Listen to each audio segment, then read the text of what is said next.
Chapter 18, Ragweed's Plan. The three mice, Ragweed, Clutch, and Blinker, were sitting around Clutch's nest, snacking on breadcrumbs. Clutch was making a new skateboard from a popsicle stick, shaping it with her teeth. Ragweed was doing most of the talking. A wide-eyed Blinker was listening intently. You see, Ragweed said, what we have to do is show those cats that they can't go terrorizing you guys. You have the right to live your own lives. You know what I'm saying? Sure, Clutch said, spitting out a few bits of wood. Okay, Ragweed continued. So, you have to stand up for yourselves. From now on, I'm making it a personal rule. No one is going to tell me what I can or cannot do. No one. Ever. Period. Blinker darted a look to Clutch to see what she thought before saying, "That's a fine idea," she said timidly, "but how could a mouse ever do such a thing? Aren't we, as Clutch said, too small?" "Hey, dude," Ragweeds returned boldly, "we may be little, but, there are lots of us." Clutch grinned. "Listen to this dude," she said to the Blinker. He's talking ice cream, man," she laughed. "Clutch," Ragweed pressed, "are you going to keep running, hiding, losing forever? Don't you want to be free too, to play your music?" "You better believe it." "Okay, then I say it's time to do what you want to do." Clutch laughed. "You're beginning to sound like my old mouse." "No offense," Ragweed replied. "It's not that Windy is wrong. It's that he does nothing but talk and paint." Look here, Ragweed," Clutch said as she reached lazily for another crumb, popped it in her mouth, and chewed thoughtfully.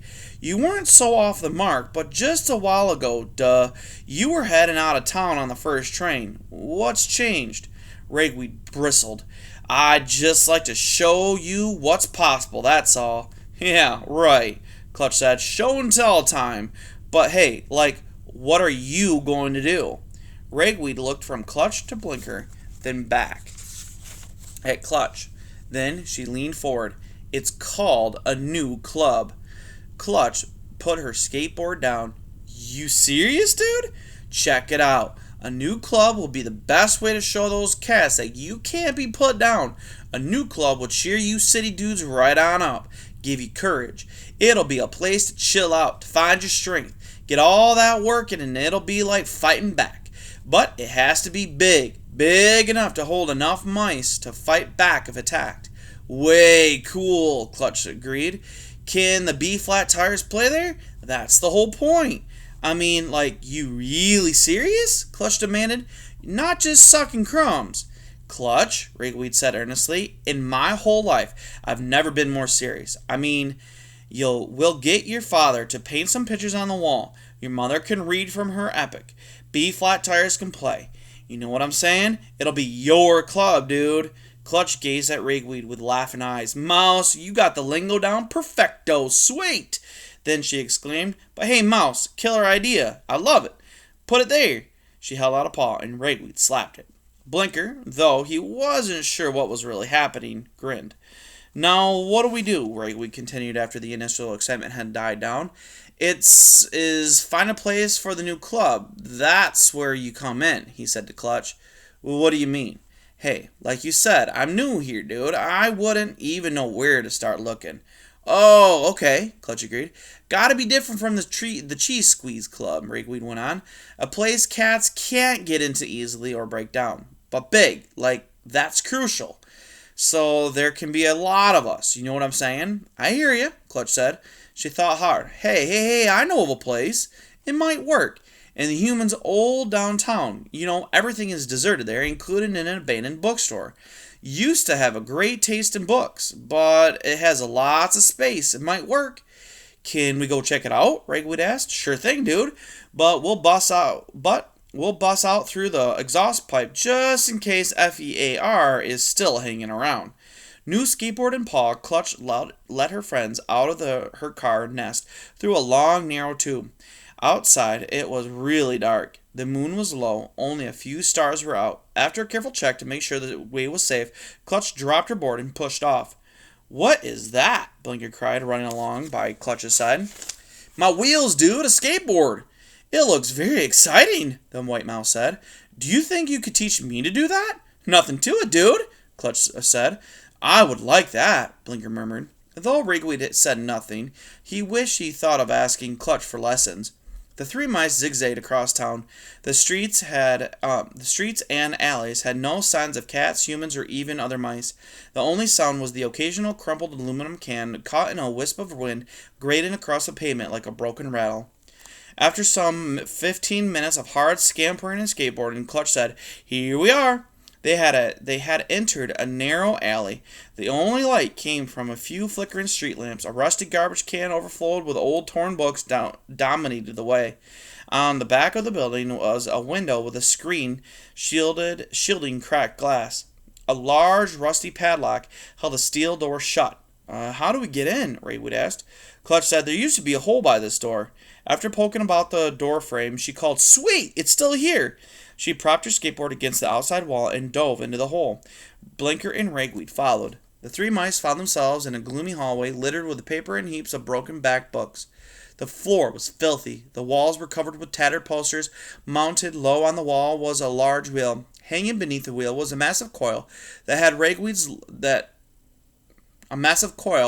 to Ragweed's eyes looked like a snake. He froze. "What's that?" he asked Clutch nervously. "Not sure," she replied. Blinker considered it. "I saw one of them in a book," he said. "It's called, I think, a hose, and I think it shoots water. Humans used it for putting out fires." "Hey, man, this dude knows sweet stuff," Clutch said. Blinker grinned shyly. The mice moved forward and stood upon the threshold of a large room. On three walls were shelves, some of which contained a few books. More volumes were on the floor. Virtually all were broken. The whole area was littered with paper and broken boxes. The wooden floor was filthy. Clutch gazed around. "Like, what a mess," she said. "Yeah," Ragweed said. "But if we get it cleaned up, man, do you think it's usable?" Clutch gazed about. "Never heard of a club this large. You could fit the whole town's mouse population in here. But the main thing is, we'd have to work it out so cats can't get in. Ever. You know what I'm saying? It's either the best way or the worst thing ever." "There were screens on that back window," Ragweed pointed out. "That entry hole was too small for them, and the back door is locked." Clutch made her way to the front of the store and examined the main door. It was shut tight. "There's another hole up here," she called. "Too small for cats, just right for mice." The front wall of the store was mostly taken up by a large plate glass window. Though what too was cracked, it had no holes. On the glass were painted the letters. Ragweed read them out loud.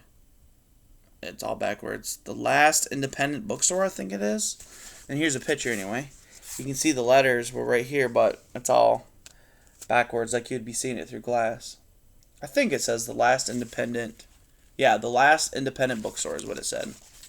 "What's that mean?" he asked, unable to make sense of it. Blinker stared hard at the letters. Clutch, more interested in the room, turned back to examine the space. "Well, what do you think, dude?" Ragweed asked her. "Be different," Clutch said, taking in the huge space with her eyes. "Needs an awesome amount of work, but it's cool. Just better be as tight as your tail is to your bod." "Could we get other mice to help?" Ragweed asked. "No problem," Clutch said. "I got zillions of pals. They'll help. Hey, what are we going to call this place?" "Beats me," Ragweed said. "I figured out what those letters on the front window mean," Blinker announced. "We are looking at the backwards. It says the Last Independent Bookstore." "Decent," Ragweed said. "Maybe we should call the place the Independent Club." "Cool," Clutch said. "In books," Blinker said shyly, "the sophisticated would call it the Cafe Independent." "I'm amped," Clutch exclaimed. "I mean killer cool." "Then Cafe Independent it is," Ragweed said, seeing Clutch's enthusiasm. All three mice slapped their paws in agreement.